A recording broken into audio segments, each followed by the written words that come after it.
আপনার আইফোনের সেটিংস যদি এলোমেলো হয়ে যায় বা কোনো কারণে অন্য একটা ফাংশন কাজ করছে না বা মনে হচ্ছে এই ফাংশনটি আপনার ফোনে আর খুঁজে পাচ্ছেন না, সেক্ষেত্রে ছোট্ট একটা সেটিংস করে নিতে পারেন। এটাকে সেটিংস রিসেট বলে। তো আমরা এটা আইফোনে সেটিংসে পাবো।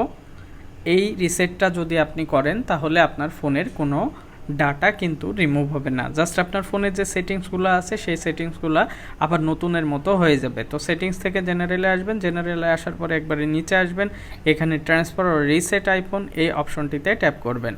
এখান থেকে রিসেট যে অপশনটি দেখতে পাচ্ছেন শুধু এই অপশনটিতে ট্যাপ করবেন। এখন আপনার যদি নেটওয়ার্ক ইস্যু হয়ে থাকে তাহলে নেটওয়ার্ক রিসেট করবেন, যদি কিবোর্ড ইস্যু হয়ে থাকে কিবোর্ড, এবং এখানে আপনি এক একটা অপশন কিন্তু আলাদা আলাদা দেখতে পাচ্ছেন। এখন আপনি চাচ্ছেন যে সবগুলো মিলাই রিসেট করতে, সেক্ষেত্রে রিসেট অল সেটিং এই অপশনটিতে ট্যাপ করবেন। এরপরে আপনি পাসওয়ার্ড দিবেন। পাসওয়ার্ড দেওয়ার পরে আপনার ফোনের আবার একটি পপ আপ আসবে, আপনি যদি এটাতে রিসেট করেন আবার আপনার পাসওয়ার্ড দিতে বলবে বা আবার নতুন করে রিসেট হয়ে আপনার ফোনটা অন হবে।